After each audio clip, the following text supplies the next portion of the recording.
Ora vorrei considerare la Cabala, che appartiene alla tradizione ebraica.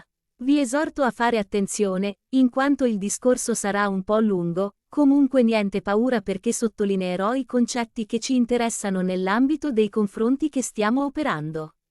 Nella Cabala si parla di un triangolo magico, formato dalla mente, cioè Netzach, dal corpo astrale o Ode dal corpo eterico, cioè Ieso o principio sessuale basilare della vita universale. Per quale motivo viene chiamato magico? Perché indubbiamente uno può esercitare l'alta magia nei regni della mente, dell'astrale e perfino dei Qliphoth o mondi inferi. Non c'è dubbio che in Netzach possiamo trovare la magia ermetica e in Od la magia naturale.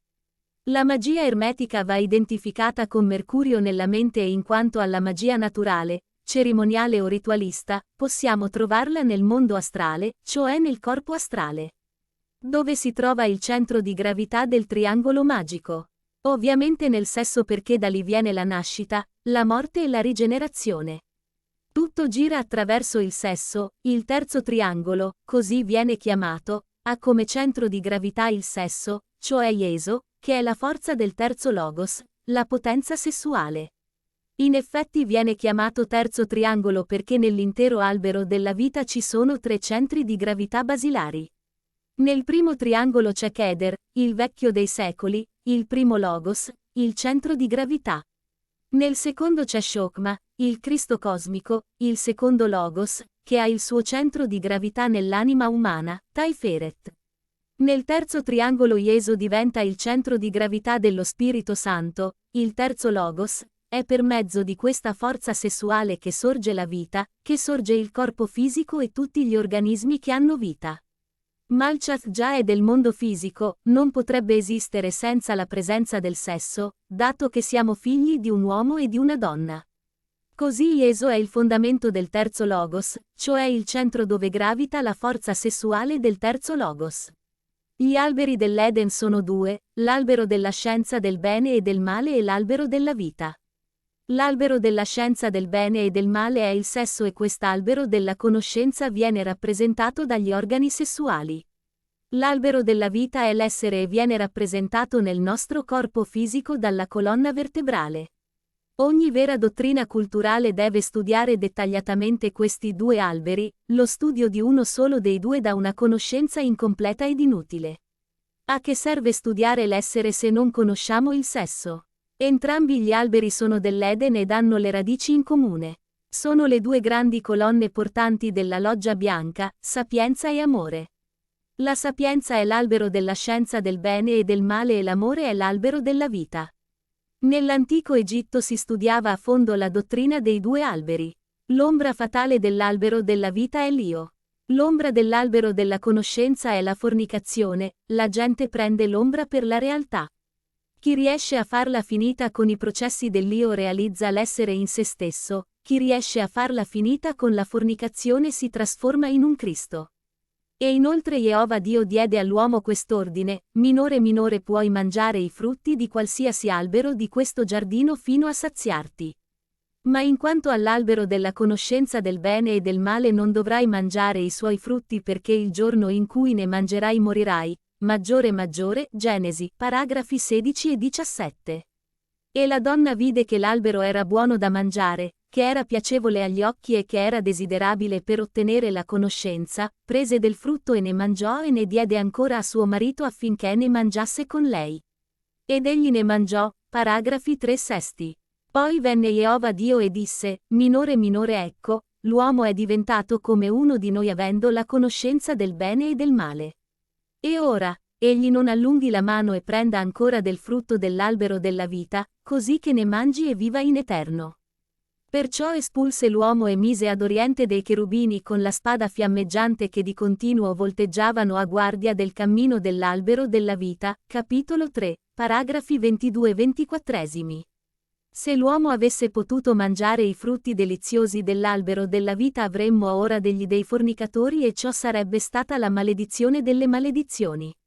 Il sacrificio più terribile, l'impossibile, la spada fiammeggiante della giustizia cosmica volteggia infuocata, minacciosa e terribile proteggendo il cammino dell'albero della vita. Dalla corona sefirotica padre, Figlio e Spirito Santo nacque l'intimo.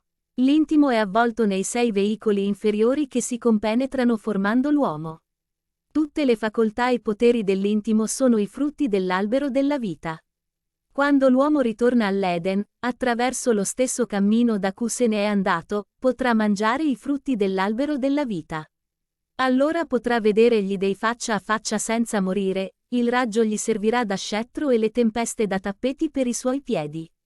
Ci sono 10 ondate di vita che si penetrano e compenetrano senza confondersi, queste 10 emanazioni eterne sono i 10 Sefirot della Kabbalah. I 10 rami dell'albero della vita. Ora possiamo capire perché Dio mise 10 dita nella nostra mano. I 12 sensi dell'uomo, i 7 chakra o chiese più i 5 sensi fisici, sono in rapporto con la nostra colonna vertebrale. La colonna vertebrale è l'esponente fisico dell'albero della vita. I 12 sensi sono i frutti dell'albero della vita.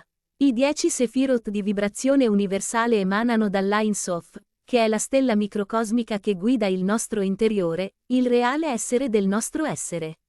Riprendiamo ora un concetto espresso poco sopra: gli alberi dell'Eden sono 2. Ogni vera dottrina culturale deve studiare dettagliatamente questi 2 alberi, lo studio di uno dei 2 dà una conoscenza incompleta ed inutile. Bene. Noi tutti sappiamo oggi che il mondo delle particelle, microcosmo, e il mondo delle grandi distanze, macrocosmo, obbediscono a leggi diverse, nel senso che le particelle sono dominate dalla meccanica quantistica, gli effetti della gravità sono trascurabili, mentre nelle grandi distanze ha molta importanza la gravità, gli effetti della meccanica quantistica sono trascurabili, spiegata dalla teoria della relatività di Albert Einstein. Ognuna di queste teorie, però, ha una visione parziale della natura. Infatti ci sono dei fenomeni, come i buchi neri, in cui con queste teorie, così come sono, non si approda ad alcun risultato.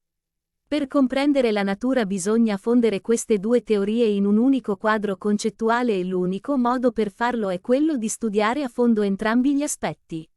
Negli ultimi anni, cercando di unificare la gravità con le forze elettromagnetiche, le forze nucleari debole e forte, sono nate le teorie delle stringhe, il concetto di brane e in ultimo la M-teoria.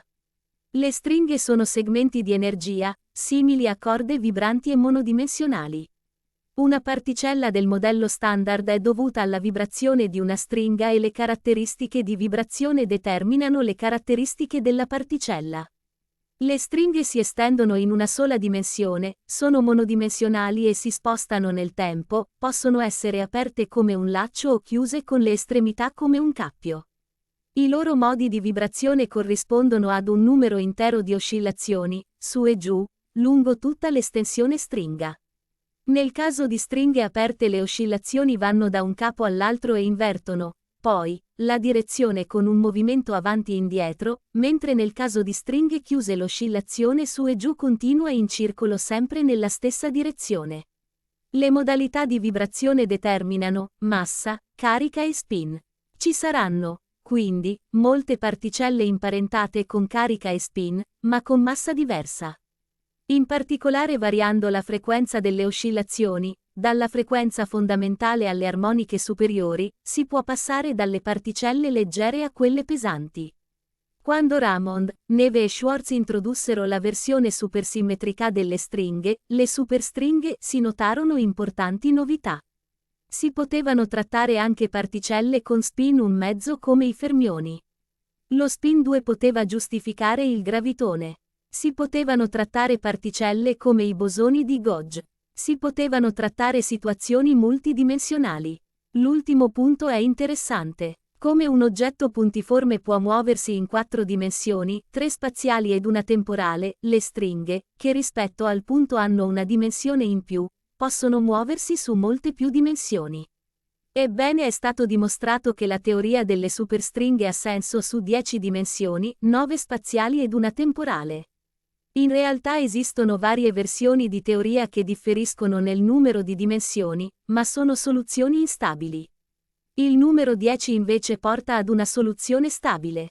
Proprio come il numero dei Sefirot della Kabbalah, che erano appunto 10. Non è strabiliante?